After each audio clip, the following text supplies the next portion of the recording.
Hello everyone, welcome to education flair by Jyoti. आज के इस वीडियो में हम मैथ पेडागोजी के कुछ इंपॉर्टेंट कॉन्सेप्ट को करेंगे, साथ में उस पे बेस्ड पीवाईक्यू भी करेंगे। ये पेपर 1 पेपर 2 दोनों के लिए है। यहाँ पे स्टार्ट करते हैं हम। पहला आपका टॉपिक है, ये है नैदानिक परीक्षण और उपचारात्मक शिक्षण। इसमें वही टॉपिक इंक्लूड होंगे जिनसे बार बार क्वेश्चन एग्जाम में पूछ लिए जाते हैं मैथ से रिलेटेड। अगर आप हमारे चैनल को सब्सक्राइब नहीं किए हैं तो कर लीजिएगा। चलिए स्टार्ट करते हैं। पहला जो टॉपिक है diagnostic test and remedial teaching, इसके बारे में हम जानते हैं। इसमें ये आपको 2 टर्म दिख रहा होगा, लेकिन सबसे पहले जो आता है ये आता है नैदानिक परीक्षण, बाद में आता है उपचारात्मक शिक्षण। पहले हम क्या करते हैं, किसी भी चीज़ में देखिए, पहले क्या करते हैं हम कमियों को ढूंढते हैं। जो कमी रह गई है पहले हम उसे ढूंढते हैं, इसके बाद हम उसका क्या करते हैं, इलाज करते हैं। कमी को ढूंढेंगे फिर इलाज करेंगे। एग्जाम्पल के तौर पे आप डॉक्टर को ही लीजिए, पहले आप अपनी कमी को बताएंगे, फिर डॉक्टर आपके अंदर क्या कमी हो रही है आपकी बॉडी में, फिर उसको ढूंढेंगे, फिर क्या होगा, फिर उसका ट्रीटमेंट करेंगे, इलाज करेंगे, जिसे कहा जाता है रेमेडियल डायग्नोस करना। तो फिर हम देखते हैं यहाँ पे नैदानिक परीक्षण क्या है। सबसे पहले हम यही सीखेंगे नैदानिक परीक्षण क्या है। नैदानिक परीक्षण वो होता है जिसमें हम जो स्टूडेंट है, मान लीजिए हम पढ़ा रहे थे स्टूडेंट को, इसके बाद क्या हुआ, कुछ भी एक्टिविटी करा रहे थे या फिर पढ़ा रहे थे, फिर कुछ स्टूडेंट ऐसे होंगे जिनको वो चीज़ें समझ में नहीं आई होंगी। तो फिर हम इस चीज़ को जानने के लिए कि स्टूडेंट को कहाँ पे समझ में नहीं आई, कौन सा टॉपिक जो समझ में नहीं आया, कहाँ पे उन्हें प्रॉब्लम हो रही है, फिर हम पहले ये कमियों को ढूंढते हैं कि किस वजह से ये सीख नहीं पाए। फिर हम क्या करते हैं, जब हमें वजह मिल जाता है, कमी मिल जाती है, फिर हम अपना जो टीचिंग मेथड है इसको चेंज करते हैं या फिर टीचिंग लर्निंग मटेरियल को ऐड करते हैं। और उसके बाद हम फिर क्या करते हैं, अगेन एक बार उस कमी को दूर करने की कोशिश करते हैं, दोबारा पढ़ाते हैं। तो यही होता है आपका नैदानिक और उपचारात्मक शिक्षण। नैदानिक परीक्षण में बच्चों की समझ में क्या अंतर रह गया है, अंतर का मतलब कमियाँ, या फिर बच्चे क्या नहीं सीख पाए हैं, इसका पता लगाएंगे। फिर क्या होगा, इसके बाद उपचारात्मक शिक्षण आता है, जिसमें छात्रों के सीखने की कठिनाइयों को क्या किया जाता है, दूर किया जाता है। अब इस पे बेस्ड कुछ क्वेश्चन है, कर लीजिए। 2 ही क्वेश्चन है, ये लगातार आपके एग्जाम में पूछा हुआ था। नैदानिक गणित में नैदानिक परीक्षण का उद्देश्य है, the purpose of a diagnostic test in mathematics. क्या हो सकता है इसमें, बच्चों की समझ में अंतर जानना। बिल्कुल सही है, बच्चों की समझ में अंतर जानना, ये नैदानिक होता है। ऑप्शन नंबर फर्स्ट वाला यहाँ पे सही हो जाएगा। नेक्स्ट क्वेश्चन देखते हैं, क्वेश्चन नंबर, यहाँ पे नेक्स्ट क्वेश्चन है आपका, उपचारात्मक शिक्षण सहायक है। जो उपचारात्मक शिक्षण है, रेमेडियल टीचिंग है, ये किस में सहायक है, कमज़ोर छात्रों की सीखने की कठिनाइयों को दूर करने में। ऑप्शन नंबर 4 वाला सही हो जाएगा। अगर आपको क्लियर ना दिख रहा हो, थोड़ा सा क्वालिटी हाई कर लीजिएगा। यहाँ पे हम दूसरा टर्म सीखते हैं, मानदर्शन क्या है, जिसे इंग्लिश में बोला जाता है विजुअलाइजेशन। और आपको पता होगा कि इंग्लिश वाले टर्म से आपको लग रहा होगा कि विजुअल वाली चीज़ें हैं, मतलब कि कुछ देखने से रिलेटेड है। आपको यही लग रहा होगा कि कुछ देखने से ये तो रिलेटेड है। अब हम क्या करेंगे, इसका अर्थ जानेंगे कि मानदर्शन क्या है, क्योंकि मानदर्शन ये पॉइंट जो है ये अक्सर पूछ लिया जाता है। मार्गदर्शन वही है जिसमें मान लीजिए मैं आपको पढ़ा रही हूँ, मेरे माइंड में जो विचार चल रहे हैं, जो मैं आपको पढ़ाना चाह रही हूँ, मैं क्या कर रही हूँ, उसको यहाँ पे लिख के बता रही हूँ। तो वैसे ही कुछ स्टूडेंट होते हैं जिनके माइंड में, कुछ नहीं सारे स्टूडेंट होते हैं जो उनके मन में जो विचार, जो भी थॉट्स चल रहे हैं, उनको अगर वो फिगर के माध्यम से, चार्ट के माध्यम से, किसी भी तरह से वो दिखाते हैं, उसे तस्वीर के माध्यम से दिखाते हैं, वही होता है विजुअलाइजेशन। मतलब कि हम शॉर्ट फॉर्म में कह सकते हैं कि जो देखना होता है, इसके नाम से ही आपको पता चल रहा होगा, देखना होता है, इसको किस में कन्वर्ट कर देना, दिखाने में। देखना नहीं, इस जो विचार होता है, विचार जो है, इसको हम विचार अभी देख नहीं रहे हैं ना, इसको दिखाने में कन्वर्ट कर दो, यही आपका मानदर्शन हो गया।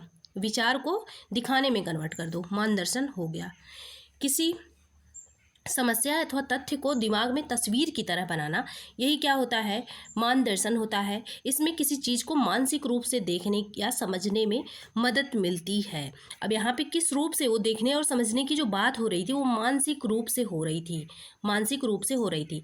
और जो मैं ग्राफ पेपर ये सब बोली थी, इसमें यही होगा, जब आपके माइंड में पहले वो फिगर किस में बनेगा, आपके माइंड में बनेगा। जब आपके माइंड में वो फिगर बनेगा, फिर आप क्या कर पाएंगे, आपके माइंड का जो फिगर है उसको किसी पेपर पे कि कहीं भी मतलब बिल्ड कर पाएंगे। तो सबसे पहले क्या होगा, हमारे माइंड में वो फिगर जो होगा ये हमारे माइंड में बनेगा। इसके बाद माइंड का फिगर हम फिर कहीं भी रिप्रेजेंट उसको कर सकते हैं। ये जो विचार है उसको देखना, जैसे कुछ चीज़ें, कुछ घटनाएं आप के सामने हुई होंगी जिसको आप, या फिर कुछ चीज़ें आपसे बोली जा रही होंगी तो आप सोचते होंगे हाँ ये चीज़ ऐसे ही होगा। जैसे बोला जाए कि कोई प्लेस बहुत ज़्यादा सुंदर है, नेचुरल है, तो नेचुरल से आप क्या सोचते होंगे कि हाँ वहाँ पे लेक होगा, वहाँ पे हरियाली होगी, तो आपके मन में एक तस्वीर बन रहा है, वही मार्गदर्शन है।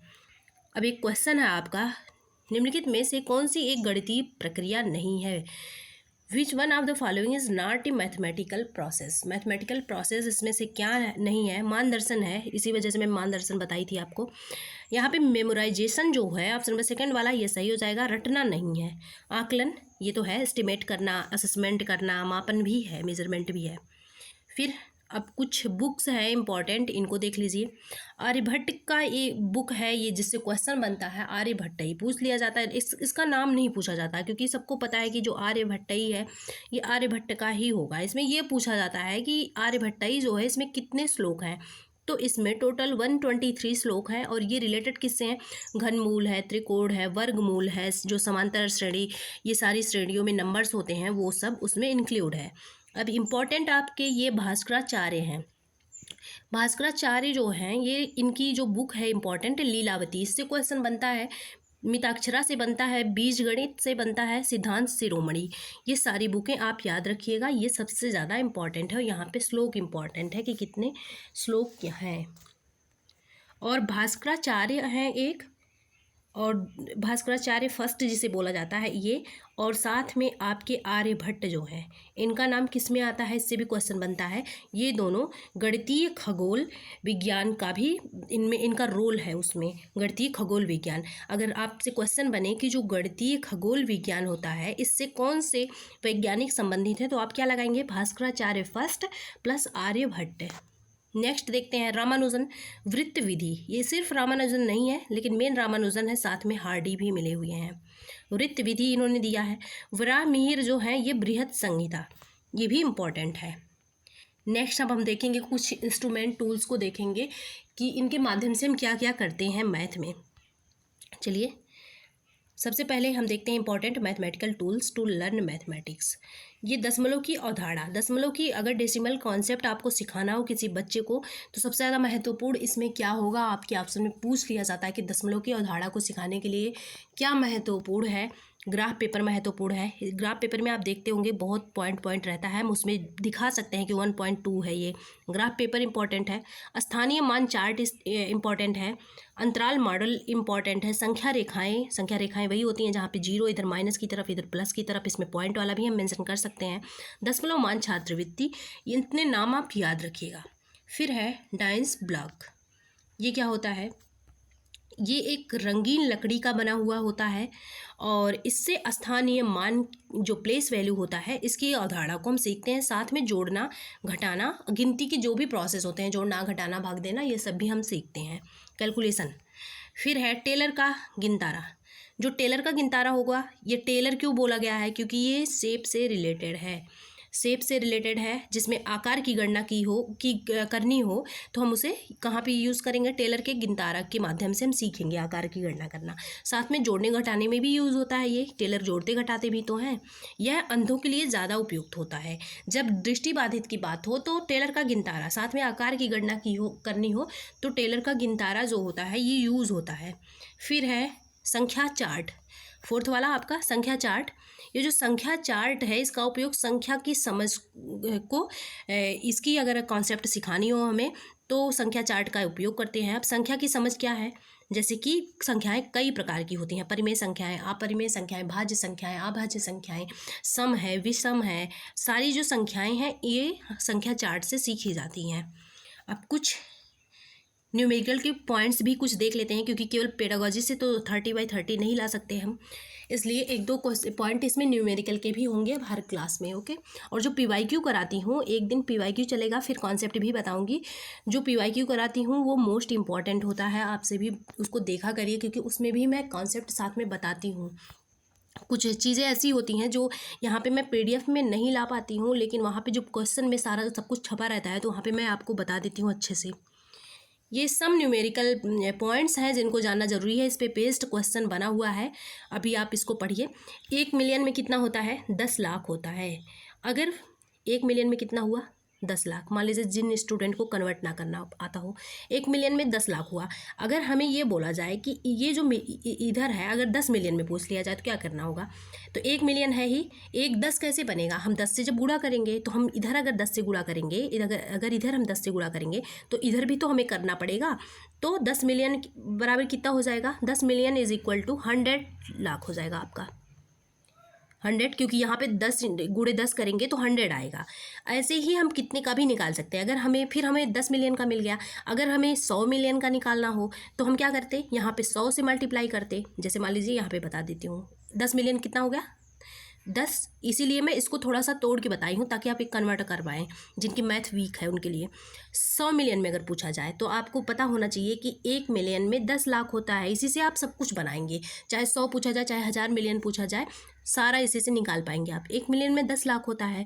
अगर 100 पूछा जाए तो 100 कैसे बनेगा? हम 100 से जब मल्टीप्लाई करेंगे, गुणा करेंगे। अगर हम इधर कर रहे हैं तो हमें इधर भी करना होगा। तो अगर 100 मिलियन की बात हो तो कितना हो जाएगा? 10 इंटू 100 लाख, ये हो जाएगा आपका। वहीं पूछा जाता है एक क्वेश्चन, यहाँ से देखिए जो पूछा जाता है, ये पूछा जाएगा कि 10 मिलियन बराबर है। तो आपको ये नहीं दे देगा 10 इंटू 10 लाख, कभी कभी ये भी दे देता है, लेकिन जनरली ऐसे नहीं देता है, क्योंकि अब पेपर जो है थोड़ा सा टफ बन रहा है। तो आपको पता चल गया कि 10 मिलियन में कितना हो गया? 10 इंटू 10, क्योंकि 1 मिलियन में इतना है। तो हम इसको कन्वर्ट करके आंसर ऑप्शन में दिया रहता है। तो 10 गुणे 10 लाख को हम क्या लिख सकते हैं? हम देखिए कन्वर्ट करने के लिए आप ध्यान से देखिएगा। ये तो जो 10 है हम इसको ऐसे उतार लेंगे, 10 हो जाएगा। मल्टीप्लाई ये बीच में ऐसे उतार लिए, कुछ नहीं करना है। अब 10 लाख, 10 लाख को कन्वर्ट करिए और तोड़ना होगा। 10 और लाख के लिए कितना ज़ीरो आ जाता है? 2 ज़ीरो आ जाता है, 5 ज़ीरो आ जाता है। 1 लाख में कितने ज़ीरो होते हैं? 5 ज़ीरो होते हैं। तो 5 बार और ज़ीरो लिखिए, 1 बार, 2 बार, 3, 4, 5। अब कितने ज़ीरो हो गए टोटल? मल्टीप्लाई में कितने ज़ीरो हो गए? एक के आगे कितने जीरो लगेंगे? 3 इधर, 3 इधर, 6, 1 7, 7 जीरो, 7 जीरो हो गया। अब एक के आगे 7 जीरो, 7 जीरो किस में होता है? करोड़ में होता है। तो आपके ऑप्शन में दिया रहेगा 1 करोड़ के बराबर। तो आप क्या लगा देंगे? 1 करोड़। ऐसे आपको कन्वर्ट करना होगा। पहले मिलियन से लाख में जो दिए, 1 मिलियन से फिर 10 मिलियन में कन्वर्ट करेंगे, फिर 10 मिलियन को भी इसमें जो लाख में आ गया, लाख को भी आप तोड़ लेंगे। अब नेक्स्ट देखते हैं, यहाँ पे 1 बिलियन इज इक्वल टू, ये मेन है। इसके बाद सारा प्रोसेस याद रखिएगा कैसे निकाल सकते हैं। 1 बिलियन में कितना होता है? अब ये भी मेन है, इसको भी याद करना है। 1 बिलियन में होता है 10,000 लाख। अगर वही 10,000 लाख ऑप्शन में ना दिया रहे, हालांकि ये दिया रहेगा क्योंकि ये बिलियन जो है ये मिलियन से थोड़ा बड़ा है। 10,000 लाख है, तो अगर आपको यही दिया बोला जाए कि इसको कन्वर्ट करिए, मतलब 10,000 लाख ना ऑप्शन में दे के दूसरा कुछ दिया रहे, तो आप क्या करेंगे? 10,000 है, 3 जीरो है, अब लाख को हटाएंगे, 5 जीरो और आ जाएगा। अब आप कर लीजिए, इकाई, दहाई, सैकड़ा, हज़ार, 10,000, लाख, 10 लाख, करोड़, 10 करोड़, 10 करोड़ के बराबर हो जाएगा। ऐसे ही करना है इसको। फिर नेक्स्ट है 1 ट्रिलियन में 1 लाख करोड़ होता है। ये इसको कन्वर्ट नहीं करना पड़ेगा, इसको आप डायरेक्टली आपके ऑप्शन में मिल जाएगा। ये भी डायरेक्टली लगभग मिल जाएगा ऑप्शन में, लेकिन इसको कन्वर्ट करना ज़रूर सीख लीजिएगा। नेक्स्ट देखते हैं हम, स्क्रीनशॉट ले लीजिएगा लेना हो तो। समांतर माध्य, यहाँ पे नेक्स्ट टॉपिक सीखेंगे। इससे अक्सर क्वेश्चन बनता है। जो समांतर माध्य होता है, 3 चीज़ें, एक तो समांतर माध्य, दूसरा माध्यिका, तीसरा परिसर, चौथा बहुलक। ये 4 चीज़ें इंपॉर्टेंट है। यहाँ पे देखिए, ये फार्मूला ऐसे PDF में लिखा था, नहीं तो मैं स्क्रीनशॉट लेके लगाई हूँ। ये देखिए, मीन हो गया आपका, ये मीन हो गया, मीडियन हो गया, रेंज हो गया और मोड हो गया। मीन को हिंदी में बोलते हैं समांतर माध्य, और ये मीडियन जो है ये आपका हो जाता है माध्यिका हिंदी में बोलते हैं। रेंज जो होता है ये इसको कहते हैं परिसर, और ये जो मोड होता है इसे बोलते हैं बहुलक। तो एक एक करके आप देखिए। यहाँ पे सबसे पहले हम क्या सीखते हैं, यहीं पे आप साइड में सीखिए। सबसे पहले हम सीखते हैं समांतर माध्य। ये जो मीन है, समांतर माध्य हिंदी में बता रही हूँ मैं आपको। समांतर माध्य जैसे मान लीजिए पूछ लिया गया, एग्जाम्पल के थ्रू बता रही हूँ, 1 2 3 बोला गया, इसका समांतर माध्य निकालिए। तो इसका समांतर माध्य कैसे निकलेगा? सारे टर्म को ऐड करिए, साथ में कितने टर्म दिए गए हैं? 3 टर्म दिए गए हैं। सारे टर्म को ऐड करिए। देखिए यहाँ पे x1 x2 x3, मतलब कि जितने भी टर्म दिए रहे सबको ऐड करिए, 1 + 2 + 3। और अपान में जितने टर्म है, कितना टर्म है, 1 2 3 नंबर ऑफ टर्म है, 3 से हम भाग दे देंगे, 3 2 5 1 6, 6 अपान में 3, 3 दूना 6, 2 हो जाएगा इसका आंसर। ये होता है समांतर माध्य निकालने का तरीका। कितने भी बड़े नंबर दिए रहे इसी से आप निकालेंगे। टोटल नंबर को ऊपर जोड़ के लिख लीजिए, नीचे कितने नंबर दिए गए हैं उसको लिखना। ये समांतर माध्य हो गया।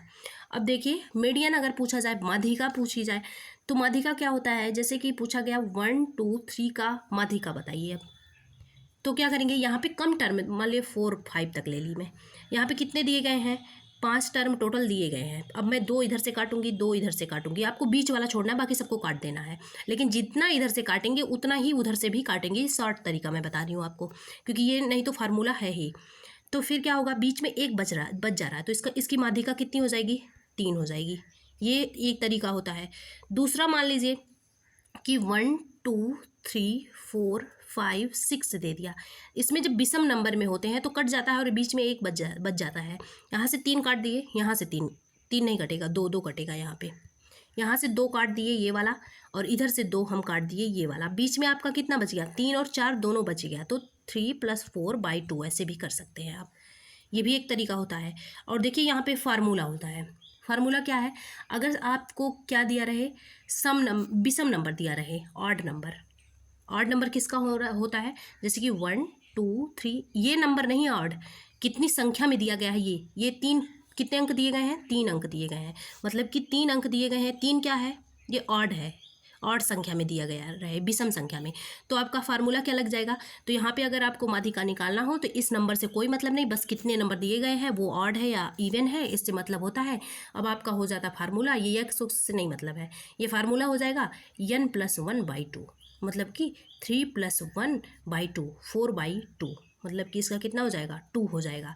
ऐसे भी कर सकते हैं। अब देखिए आप काट के देखिए कि क्या इसका 2 होता है सही में, अभी जो मैं मेथड बताई थी वो सही है। तो क्या होगा, आप काटिए, इधर से एक, ये रुकिए पेन ले लूँ, इधर से एक काट दिए, इधर से एक काट दिए, 2 आया ना, हाँ ये होता है तरीका।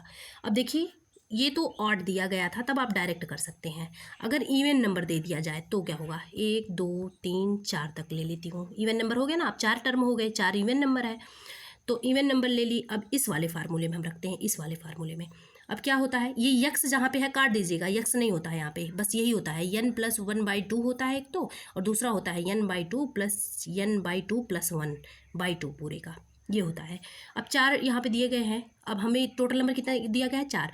अब n/2 मतलब 4/2, यहाँ पे 4/2 हो जाएगा, प्लस n/2 + 1 मतलब कि 4/2 + 1, और पूरे के भागे 2, ये कितना हो जाएगा, ये 2 बचेगा यहाँ पे, देखिएगा यहाँ पे जगह नहीं है, यहाँ पे 2 + 1 बचेगा, मतलब कि 3 हो गया टोटल, /2, 5/2 ये हो जाएगा। तो आपका जो नंबर निकलेगा वो 5/2 मतलब 2.5 हो जाएगा बीच में। अब इसको अगर काट के देखते हैं हम कि क्या काट के 2.5 आ रहा है, 1 2 3 4, हम इधर ये कट किए, इधर ये कट किए, 2 नंबर हमें बीच में मिला। अब मैं क्या बोली थी, जो 2 नंबर मिलता है इसको ऐड करिए, /2 कर दीजिए, मतलब 2 + 3/2 5/2, सेम टू सेम आंसर आपको मिल गया। मतलब कि 4 मेथड मैं इसके लिए बता चुकी हूँ। ये देखिए ये फार्मूला आपका है, यक्स मत लिखिएगा, ईजी हो जाएगा आपके लिए। फिर देखते हैं यहाँ पे मोड, जो मोड दिया है ये higher frequency minus lower frequency, minus नहीं, ये माइनस तो रेंज में होता है, हायर फ्रिक्वेंसी, जैसे कि मैं लिख दी 1 2 1 3 1 4 ऐसे लिख दी। अब यहाँ पे अगर मैं पूछ रही हूँ आपको, ये 4 कर देती हूँ मैं सबको, क्योंकि यहाँ पे ये जो मैं कॉमा बना रही हूँ सेम टू सेम हो जा रहा है। अब मैं पूछ ली कि इसका आप मोड बताइए, बहुलक बताइए। बहुलक का बहुत ईजी होता है, सबसे ज़्यादा ईजी यही होता है, जो सबसे ज़्यादा बार आए वही बहुलक होता है। कौन आया सबसे ज़्यादा बार, 4, बहुलक मतलब बहुत बार आए, तो 4 हो जाएगा इसका आंसर। अब रेंज देखते हैं, रेंज 1 लिख दी मैं, 2 लिख दी, 6 लिख दी। अब मैं पूछ रही हूँ इसका रेंज बताइए, ये रेंज जिसे हिंदी में बोला जाता है परिसर। तो परिसर निकालने के लिए highest value minus lowest value, highest value कितना है, 6 है, माइनस लोवेस्ट वैल्यू कितना है, 1 है, कितना हो जाएगा, 5 आंसर हो जाएगा आपका। आई होप आपको चारों टर्म समझ में आ गए होंगे। अगर नहीं आए आपको समझ में तो आप क्या करेंगे, इसको वीडियो को रोकिएगा, अपने आप से एग्जांपल लीजिएगा, फिर भी ना समझ में आए तो मेरी आवाज़ को थोड़ा ध्यान से सुनिएगा क्या मैं बोल रही हूँ, फिर आपको समझ में आ जाएगा। 2-3 क्वेश्चन आप लगा लीजिएगा इस पर। चलिए मैं 1-2 क्वेश्चन भी करवा देती हूँ आपको। ओके, क्वेश्चन है आपका, निम्नलिखित में से किसने गणितीय खगोल विज्ञान के क्षेत्र में काम किया? किस क्षेत्र में? मैथमेटिकल एस्ट्रोनॉमी में। अभी मैं जस्ट बताई हूँ आर्यभट्ट और भास्करा, ये फर्स्ट। नेक्स्ट क्वेश्चन हम इसी में देखते हैं। क्वेश्चन नंबर 57 है। अभी मैं आपको एक होमवर्क भी दे रही हूँ जिसको करिएगा। क्वेश्चन नंबर आपका 57 है यहाँ पे, ये देखिए। 100 लाख को निम्नलिखित में भी जाना जाता है। जो 100 लाख होता है इसे हम क्या कह सकते हैं? 100 लाख। जो बोल रहा है जस्ट वही लिखिए, आपको आंसर आ जाएगा। एक बोल रहा है एक लिख दिए, 100 लाख बोल रहा है मतलब इनटू करिए, साथ में करिए 100 और साथ में आप यल लिखिए लाख को। अब अभी लाख को आपको हटाना है, जब आप यल हटाएंगे तो 5 जीरो और आ जाएगा, क्योंकि लाख में 5 जीरो होता है। 1 इंटू 100, आगे यल हटाने के लिए हम 5 जीरो और लगा देते हैं। 1 2 3 4 5। अब टोटल जोड़िए। आपको ये पता होना चाहिए, जो करोड़ होता है उसमें 7 जीरो होता है, जो लाख होता है उसमें ये होता है 5 जीरो होता है, 10 लाख होता है उसमें 6 जीरो। ये पता होगा तभी आप कर पाएंगे। इसके बाद ये अब ये 1 इंटू 1 1 ही होगा। 1 के आगे कितने ज़ीरो? 7 जीरो। 7 जीरो हो गया। आप 7 जीरो आपको पता है क्या होगा? 1 के आगे अगर 7 जीरो है तो 1 करोड़ हो जाएगा। तो ऑप्शन नंबर थर्ड वाला यहाँ पे सही हो जाएगा, 1 करोड़। अब नेक्स्ट क्वेश्चन हम देखते हैं यहाँ पे आपसे रिलेटेड। ये क्वेश्चन है आपका, होमवर्क है, स्क्रीनशॉट ले लीजिएगा। क्वेश्चन नंबर 45, ये देखिए जो मैं अभी बताई हूँ, बहुलक, माध्यक और परिसर।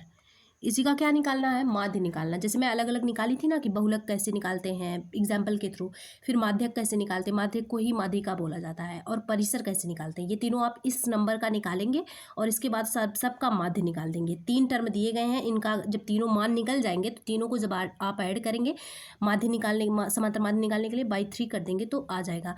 अगर आपको नहीं आएगा तो बाकी मैं नेक्स्ट वीडियो में आपको बताऊँगी कैसे करना है इसको। ओके, जूम कर दे रही हूँ, स्क्रीनशॉट ले लीजिएगा। ये लीजिए। अगर आपको क्लास पसंद आए तो सब्सक्राइब कर लीजिएगा, शेयर भी कर दीजिएगा। Okay, thanks for watching.